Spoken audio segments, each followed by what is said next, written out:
Hello students, so I welcome all of you my YouTube channel Rathore classes Mirzaganj. जी हाँ दोस्तों, तो मैं आप लोग के सामने एक नया टॉपिक लेकर आया है जिस टॉपिक का नाम है जेनेटिक कोड। आज का इस टॉपिक का पढ़ने वाले हैं जेनेटिक कोड के बारे में। उसको हिंदी में बोलते हैं आनुवांशिक कोड। क्या बोलते हैं? आनुवांशिक कोड। तो जैसा कि molecular basis of inheritance chapter पढ़ रहे थे, उसमें तो बहुत सारा टॉपिक कवर हो चुका है। डीएनए, आरएनए पॉलीमरेज ये सब कवर हो चुका है, ट्रांसक्रिप्शन हो चुका है। अब जेनेटिक कोड के बारे में हम बात करेंगे। इसके बाद ट्रांसलेशन होगा और 2-3 प्रोजेक्ट होगा। बाकी ये चैप्टर खल्लास, ख़त्म, द एंड। ओके, तो आज हम बात करने वाले हैं बेसिकली जेनेटिक कोड के बारे में। किसके बारे में? जेनेटिक कोड के बारे में। जेनेटिक कोड के बारे में, इसी को हिंदी में बोलते हैं आनुवांशिक कोड। तो कहीं पर भी हम जेनेटिक कोड बोले, इसका मतलब हम क्या बोल रहे हैं हिंदी में? आनुवांशिक कोड। ठीक है ना। तो सबसे पहले बात करते हैं कि जब हम क्या करते हैं, डीएनए से डीएनए बनाते हैं। डीएनए से क्या करते हैं? डीएनए बनाते हैं, या डीएनए से क्या बनाते हैं? आरएनए बनाते हैं। डीएनए से क्या बनाते हैं? आरएनए बनाते हैं। तो इसमें होता क्या है? Complementary base pair. क्या देखने को मिलता है?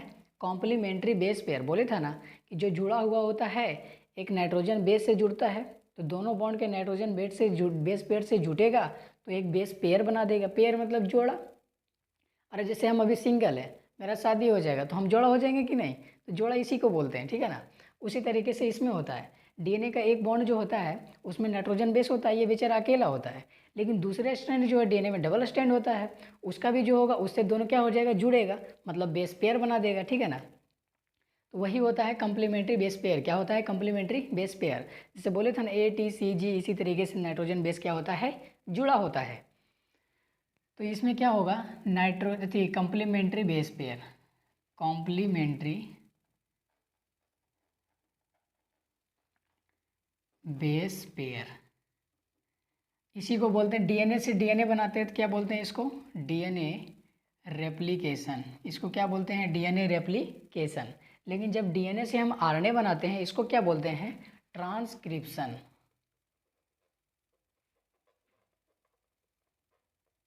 ये सब हो चुका है, सब बता चुके हैं ना। जी हाँ। तो डीएनए से आरएनए बनने की प्रक्रिया को क्या बोलते हैं? ट्रांसक्रिप्शन बोलते हैं। लेकिन जब हम डीएनए से डीएनए बनाएंगे, एक डीएनए से क्या बनाएंगे? दूसरा डीएनए बनाएंगे, उसी को बोलते हैं डीएनए रेप्लिकेशन। क्या बोलते हैं? DNA replication. ठीक है ना। डीएनए का कॉपी करना ये भी बता चुके हैं। तो एक डीएनए से दूसरा डीएनए बनेगा तो डीएनए रेप्लिकेशन होगा, और डीएनए से जब आरएनए बनेगा तो ट्रांसक्रिप्शन द्वारा बनेगा। तो हम बेसिकली यहाँ पर बताना ये चाह रहे हैं कि जब भी हम डीएनए से डीएनए बनाते हैं या डीएनए से आरएनए बनाते हैं, जब भी हम डीएनए रेप्लिकेशन करते हैं या ट्रांसक्रिप्शन करते हैं, उसमें क्या होता है? कॉम्प्लीमेंट्री बेस पेयर के कारण, कॉम्प्लीमेंट्री बेस पेयर के कारण इसके बारे में जानकारी प्राप्त करना बहुत ही आसान होता है। क्या होता है? बहुत ही आसान होता है। लेकिन लेकिन लेकिन लेकिन बात आता है, जब आरएनए से हम प्रोटीन बनाएं, क्या बनाएं? आरएनए से जब हम प्रोटीन बनाएंगे तो इसमें कॉम्प्लीमेंट्री बेस पेयर यूज नहीं होगा। इसमें कॉम्प्लीमेंट्री बेस पेयर नहीं होता है। इसी के कारण हमको इसका स्टडी करने में बहुत ही कठिनाई आएगा। क्यों? क्योंकि इसमें जो है कॉम्प्लीमेंट्री बेस पेयर नहीं खेबा। क्या नहीं है? कॉम्प्लीमेंट्री बेस पेयर नहीं है, इसलिए इसका स्टडी करना क्या होगा? कठिन होगा। तो ठीक है, जैसे कि मान लीजिए हमको आरएनए से बनाना है, आरएनए से बनाना है पॉलीपेप्टाइड चेन। क्या बनाना है? Polypeptide chain. आरएनए से बनाना है मान लीजिए पॉलीपेप्टाइड चेन। तो ये है आरएनए, मान लीजिए ये है आरएनए 5' से 3'। आरएनए सिंगल स्ट्रैंड होता है, बता चुके हैं ना। तो आरएनए से हमको बनाना है पॉलीपेप्टाइड चेन। क्या बनाना है? Polypeptide chain. तो पॉलीपेप्टाइड चेन क्या होता है? यही तो होता है। देखो ये क्या है? पॉलीपेप्टाइड चेन है। तो इसमें हम बेसिकली कर क्या रहे हैं? आरएनए क्या है? न्यूक्लिक एसिड है। आरएनए क्या होता है? न्यूक्लिक एसिड होता है। और ये पॉलीपेप्टाइड चेन क्या होता है? अमीनो एसिड होता है। क्या होता है? Amino acid. इसका फुल फॉर्म लिख लीजिएगा, आप लोग कन्फ्यूजन नहीं होइएगा। Na से न्यूक्लिक एसिड, A से अमीनो एसिड। तो ये जो डीएनए आरएनए है, आरएनए से हम क्या बनाने वाले हैं? पॉलीपेप्टाइड चेन बनाने वाले हैं। इसका मतलब क्या हुआ कि न्यूक्लिक एसिड को किस में बदलने वाले हैं? अमीनो एसिड में बदलने वाले हैं। तो जब ये प्रोसेस होगा तो इसमें कॉम्प्लीमेंट्री बेस पेयर यूज नहीं होगा, इसमें कॉम्प्लीमेंट्री बेस पेयर होता ही नहीं है, बिल्कुल ही नहीं होता है। इसीलिए क्या होता है, इसके कोड के बारे में अध्ययन करना बहुत ही कठिन होता है। तो इसके लिए क्या हुआ, अलग अलग साइंटिस्टों ने यहाँ पर काम किया, अलग अलग फैक्टर का साइंटिस्ट, ठीक है ना। अलग अलग फैक्टर कहने का मतलब कोई फिजिक्स का साइंटिस्ट है तो वो भी इसमें भिड़ गया कि अरे भाई इसमें क्या होगा, कैसा कोड खोजा जाए, जेनेटिक कोड के बारे में कैसे पढ़ा जाए। तो अब इसके आगे क्या बताएंगे, 2 3 4 जो है साइंटिस्ट के बारे में बताएंगे जो जेनेटिक कोड के बारे में कुछ ना कुछ बताया है, ठीक है ना। तो इस जल्दी से इसको उतारा जाए। इसमें उतारना क्या है, इसमें उतारना यही है कि जब भी डीएनए रेप्लिकेशन हो या ट्रांसक्रिप्शन हो उसमें कॉम्प्लीमेंट्री बेस पेयर यूज होता है। तो इसी के कारण इसके कोड के बारे में प्राप्त करना इसके बारे में पता लगाना बहुत ही आसानी होता है। लेकिन जब आरएनए से हम प्रोटीन बनाते हैं, यानी कि आरएनए से जब हम पॉलीपेप्टाइड चेन बनाते हैं, उसमें जो कॉम्प्लीमेंट्री बेस पेयर यूज नहीं होता है, इसलिए इसका अध्ययन करना बहुत ही कठिन होता है। इसके बारे में कुछ पता लगाना बहुत ही कठिन होता है। तो यही उतारना है, ठीक है ना। जो बोले वो भी लिख सकते हैं, ठीक है ना। तो जल्दी से इसको उतारिए, अब इसको मिटाएंगे।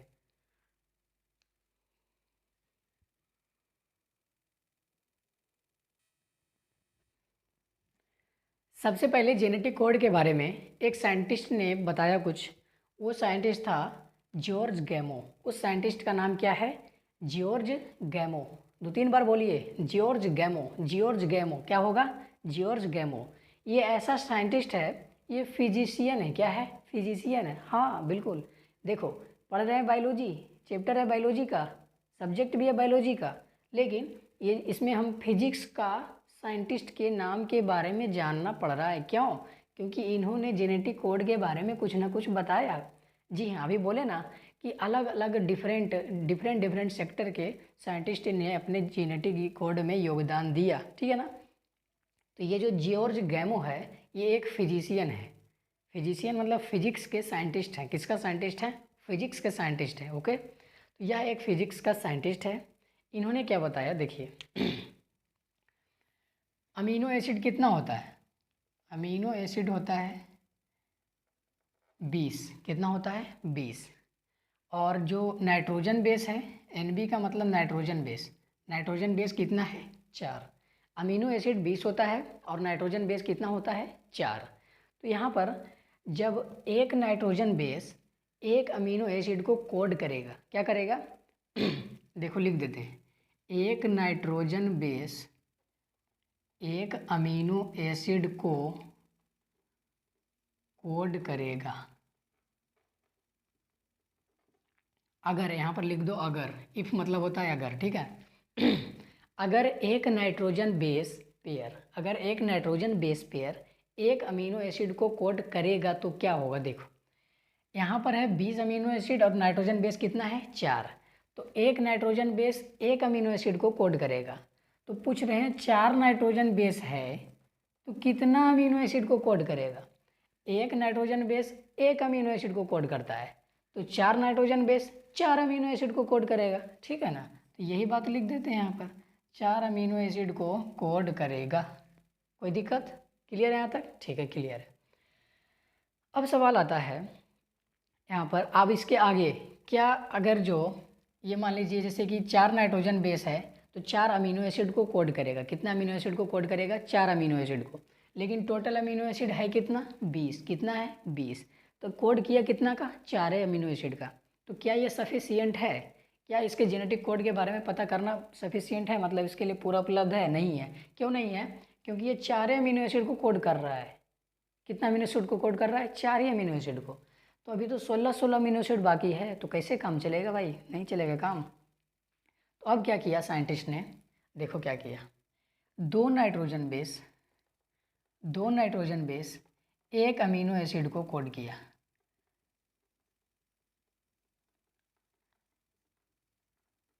अबरी क्या किया, 2 नाइट्रोजन बेस को क्या किया, एक अमीनो एसिड को कोड कराया। क्या कराया, एक अमीनो एसिड को कोड कराया। तो यहाँ पर हुआ क्या, नाइट्रोजन बेस कितना है, 4 है, तो 2 से कराया तो 4 चौक कितना होता है, 16 4 चौक 16। तो अब आया 16 अमीनो एसिड, कितना आया, 16 अमीनो एसिड को कोड करेगा। जब हमने एक नाइट्रोजन बेस लिया था तो एक अमीनो एसिड को कोड कर रहा था, जब 4 नाइट्रोजन बेस लिए तो 4 अमीनो एसिड को कोड करेगा, लेकिन अबरी लिए कि 2 नाइट्रोजन बेस जो है 1 अमीनो एसिड को कोड करता है। तो 4 4 है ऐसा ऐसा, ठीक है ना। तो 4 चौक कितना हो गया 16, 4 पर पावर 2 कर दिए, ठीक है ना। तो कितना अमीनो एसिड को कोड करेगा, 16 अमीनो एसिड को कोड करेगा। अभी भी ये क्या सफिशियंट है? अब क्या पूछते हैं कि अभी भी ये सफिशियंट है? नहीं है। क्यों नहीं है? क्योंकि टोटल अमीनो एसिड कितना है 20, अभी हम कितना लाए हैं 16। जब 20 से ज़्यादा लाए या 20 लाएँ तब सफिशियंट होगा, ठीक है ना। क्यों सफिशियंट होगा? क्योंकि हमको इतना चाहिए ना, नाइट्रोजन बेस 4 है, अमीनो एसिड को कोड करना है 20 अमीनो एसिड को कोड करना है। 4 अमीनो एसिड से 4 नाइट्रोजन बेस से 20 अमीनो एसिड को कोड करना है। तो अभी तो 4 अमीनो एसिड से कितना, 4 नाइट्रोजन बेस से 16 अमीनो एसिड को कोड कर चुके हैं, अभी भी 4 बाकी है। अगला बार क्या किया साइंटिस्ट ने, अगर इसको 3 कर दिया, कितना पावर कर दिया 3, तो कितना आ जाएगा 64 अमीनो एसिड।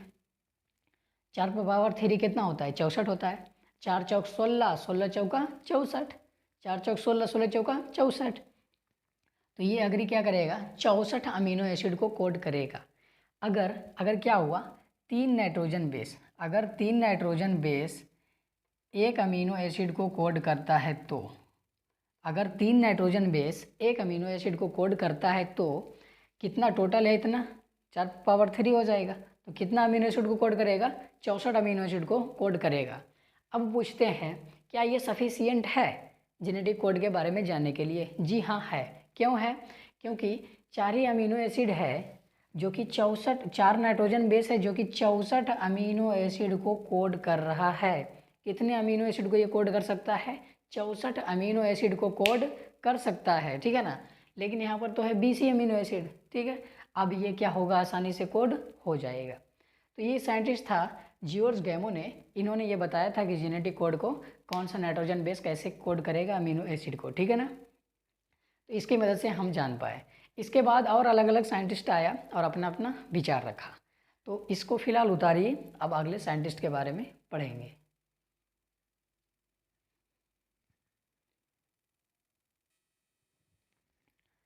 अगला साइंटिस्ट का नाम है एच.जी. खुराना। क्या नाम है? एच.जी. खुराना। इन्होंने भी कुछ अपना जेनेटिक कोड के बारे में कुछ योगदान दिया। तो सुनिए एच.जी. खुराना ने क्या किया। इन्होंने 2 पॉलीमर बनाया। क्या बनाया? 2 पॉलीमर बनाया। पॉलीमर बनाया कोपोलीमर, पहला है कोपोलीमर और दूसरा है होमोपोलीमर। पहला है कोपोलीमर और दूसरा है होमोपोलीमर। अब समझते हैं कि कोपोलीमर क्या होता है और होमोपोलीमर क्या होता है। जब दो न्यूक्लियोटाइड का रिपीटेशन हो, क्या हो? रिपीटेशन हो। जैसे कि देखिए इसमें लिख देते हैं पहले, जब 2 न्यूक्लियोटाइड का रिपीटेशन हो, जब 2 न्यूक्लियोटाइड का रिपीटेशन हो उसको क्या बोलेंगे? कोपोलीमर बोलेंगे। क्या बोलेंगे? कोपोलीमर। इसको एग्जाम्पल से समझो। देखो ये है आपका कोई डीएनए या आरएनए कुछ भी है, ठीक है ना। तो हम क्या समझा रहे हैं? कोपोलीमर समझा रहे हैं। क्या समझा रहे हैं? कोपोलीमर। तो कोपोलीमर होता क्या है? जब 2 न्यूक्लियोटाइड का रिपीटेशन हो, क्या हो? 2 न्यूक्लियोटाइड का रिपीटेशन हो, ठीक है ना। तो मान लीजिए यहाँ पर कोड है AU। क्या है? AU। आगे भी होगा AU, ठीक है ना। तो देखिए क्या हो रहा है, 2 न्यूक्लियोटाइड का रिपीटेशन हो रहा है। फिर अगर आगे भी बनाना चाहें तो AU, आगे भी बनाना चाहे तो AU, और बनाना चाहे तो AU, और बनाना चाहे तो AU। इससे हमको क्या पता चल रहा है कि 2 न्यूक्लियोटाइड का रिपीटेशन हो रहा है। दिख भी रहा है आपको AU AU AU, 2 है ना, एक है ये और एक है U, मतलब 2 हो गया दोनों मिला के। तो कोपोलीमर में क्या होता है? 2 न्यूक्लियोटाइड का रिपीटेशन होता है। कितने न्यूक्लियोटाइड का रिपीटेशन होता है? 2 न्यूक्लियोटाइड का रिपीटेशन होता है। तो ये जो बना है ये क्या बना है? कोपोलीमर बना है। क्या बना है? कोपोलीमर बना है। अब आगे बताते हैं होमोपोलीमर। क्या बताते हैं? होमोपोलीमर। तो होमोपोलीमर क्या होता है समझिए। होमो का मतलब होता है समान, होमो का मतलब होता है सेम, होमो का मतलब सेम, और पॉलीमर क्या, पॉलीमर। तो वैसा पॉलीमर जिसमें क्या हो, जिसमें न्यूक्लियोटाइड सेम हो, जिसमें न्यूक्लियोटाइड सेम हो, मतलब क्या हुआ, सेम न्यूक्लियोटाइड का रिपीटेशन होना, क्या, सेम न्यूक्लियोटाइड का रिपीटेशन होना। तो इसमें लिख देते हैं सेम न्यूक्लियोटाइड का रिपीटेशन होना, या लिख दो जब सेम न्यूक्लियोटाइड, जब सेम न्यूक्लियोटाइड का क्या होता है, रिपीटेशन होता है, जब सेम न्यूक्लियोटाइड का रिपीटेशन होता है उसी को बोलते हैं होमोपॉलीमर। क्या बोलते हैं, होमोपॉलीमर। अब समझते हैं कि होमोपॉलीमर कैसा होता है। तो मान लीजिए ये कुछ भी है 5' है और ये 3' है, ठीक है ना। इसी तरीके से ये भी कुछ DNA या RNA है, ये भी 5' है, ये भी 3' है। तो ऊपर वाले में क्या बोले कि 2 न्यूक्लियोटाइड का रिपीटेशन होगा, तो 2 न्यूक्लियोटाइड का रिपीटेशन हो रहा है, वही चीज़ बार बार बार बार बार बार आ रहा है, लेकिन इसमें क्या होगा, सेम न्यूक्लियोटाइड का रिपीटेशन होगा, सेम न्यूक्लियोटाइड का। तो इसमें मान लीजिए एक ही न्यूक्लियोटाइड है और उसका रिपीटेशन हो रहा है, देखिए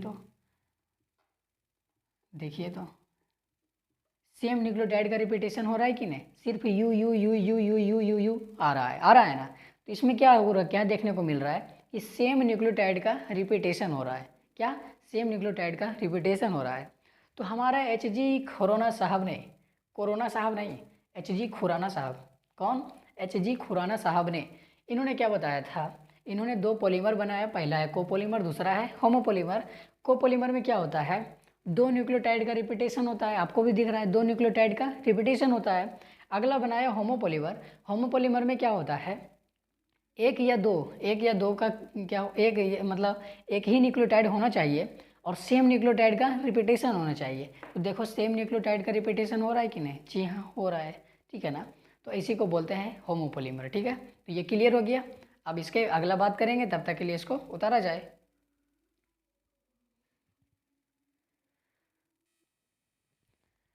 जस्ट इसके बाद एक और साइंटिस्ट आया जिसका नाम है सेवेरो ओक्का। क्या नाम है, सेवेरो ओक्का, बोक्का नहीं।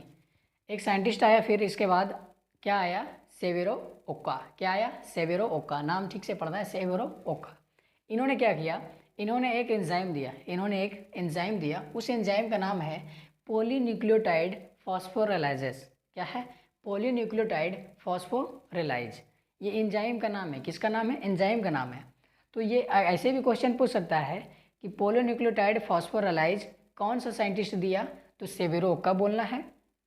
या तो ऐसे पूछ देगा कि सेवेरो ओक्का नामक एक साइंटिस्ट ने कौन सा एंजाइम दिया, तो क्या बोलना है, पॉलीन्यूक्लियोटाइड फॉस्फोरेलाइज दिया, ठीक है।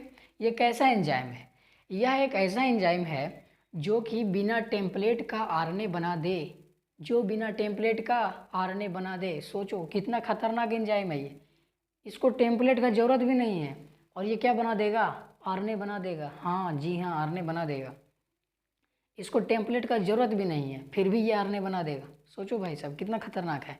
तो ये कैसा एंजाइम है, यह ऐसा एंजाइम है जो बिना टेम्पलेट का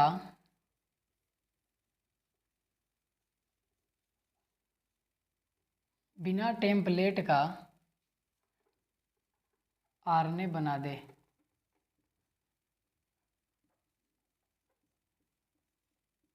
बस कहानी ख़त्म, इसका कहानी ख़त्म। अब इसके बाद एक अगला साइंटिस्ट आया। तो सबसे पहले जो है इसके बाद सेवेरो ओक्का आया।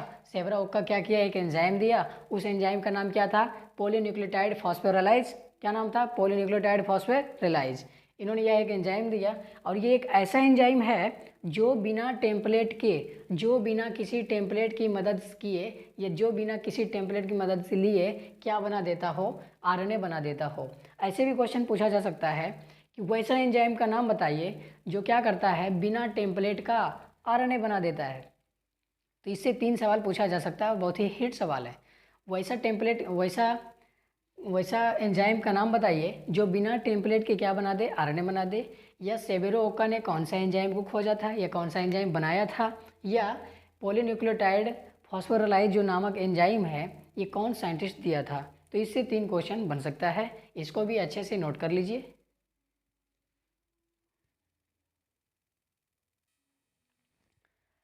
फिर इसके बाद सेवरल ओक्का के बाद एक और नया साइंटिस्ट आया जिसका नाम था नीरेनबर्ग। क्या नाम था? नीरेनबर्ग। एक नया साइंटिस्ट आया जिसका नाम था नीरेनबर्ग। इन्होंने क्या किया? इन्होंने देखो क्या किया। एक था होमोपोलीमर। क्या था? होमोपोलीमर। अभी अभी बताए होमोपोलीमर क्या होता है? जिसमें एक ही तरह के न्यूक्लियोटाइड का रिपीटेशन हो, सेम न्यूक्लियोटाइड का रिपीटेशन हो। ऐसे करके फोटो बनाया था ना अभी, इसमें क्या आ रहा था? यू यू यू यू, इस तरीके से आ रहा था। इसी को क्या बोलते थे? होमोपोलीमर। क्या बोलते थे? होमोपोलीमर। क्या बोले? होमोपोलीमर। तो ये जो नीरेनबर्ग नाम का साइंटिस्ट था, होमोपोलीमर लिया। क्या लिया? होमोपोलीमर लिया और इससे क्या बना दिया? इससे बना दिया अमीनो एसिड। क्या बना दिया? अमीनो एसिड, या इसको पॉलीन्यूक्लियोटाइड भी बोल सकते हो, पॉलीन्यूक्लियोटाइड। तो ये ऐसा साइंटिस्ट है जिन्होंने बिना किसी सेल की मदद से, जो बिना किसी सेल की मदद से क्या बना दिया? प्रोटीन बना दिया। बिना किसी सेल के, बिना किसी सेल के प्रोटीन बना दिया।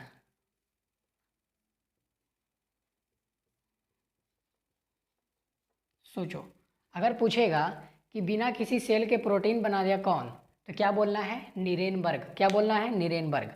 नीरेनबर्ग एक ऐसा साइंटिस्ट था जो जेनेटिक कोड में क्या मदद किया, क्या सहयोग किया। जो ये बिना किसी सेल का, कोई सेल का ज़रूरत नहीं है प्रोटीन बनाने के लिए, कोई सेल का आवश्यकता नहीं है, बिना सेल का ही प्रोटीन बनाया जा सकता है। कैसे? इन्होंने एक होमोपोलीमर लिया, एक होमोपोलीमर लिया और उससे क्या बना दिया? पॉलीन्यूक्लियोटाइड बना दिया। इससे यह साबित होता है कि साबित क्या होता है, मतलब कि इन्होंने यह बताया कि बिना किसी सेल की मदद से भी प्रोटीन बनाया जा सकता है। ठीक है ना? तो इन्होंने होमोपोलीमर को लिया और क्या बना दिया? पॉलीन्यूक्लियोटाइड बना दिया। अब इसके बाद क्या सीखेंगे? अब इसके बाद सीखेंगे स्टार्ट कोडोन क्या होता है, स्टॉप कोडोन क्या होता है। ठीक है ना? ये सीखेंगे। अब इसको उतारिए, अब लास्ट टॉपिक बचा हुआ है।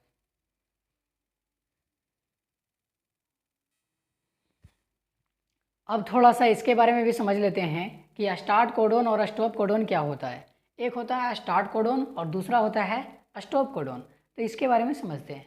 स्टार्ट कोडोन जो है उसका सीक्वेंस होता है AUG। क्या होता है? AUG। ये एक सीक्वेंस होता है जहाँ से क्या होता है? कोडोन क्या होता है? स्टार्ट होता है, कोडोन स्टार्ट होता है। और स्टॉप कोडोन, अगर जो ये तीनों वर्ड लिखा हो कहीं पर, UAA, UGA, UAC, ये तीनों में से कुछ भी लिखा रहे, इसका मतलब आपको समझ जाना है कि यहाँ पर कोडोन क्या हो रहा है? लास्ट हो गया, मतलब स्टॉप हो गया। कोडोन क्या हो गया? स्टॉप हो गया, कोडोन रुक गया। लेकिन कहीं पर भी AUG दिखे, किसका सीक्वेंस दिखे? AUG का सीक्वेंस दिखे, इसका मतलब समझना है कि कोडोन क्या हो गया? स्टार्ट हो गया। तो जहाँ से कोडोन स्टार्ट होता है उसको स्टार्ट कोडोन बोलते हैं, और जहाँ से कोडोन स्टॉप होता है उसको स्टॉप कोडोन बोलते हैं। तो स्टार्ट कोडोन के लिए ये सूचित किया जाता है और स्टॉप कोडोन के लिए ये सूचना है, मतलब इतना सारा रहेगा तो समझ जाना है क्या हो रहा है? कोडोन स्टॉप हो गया।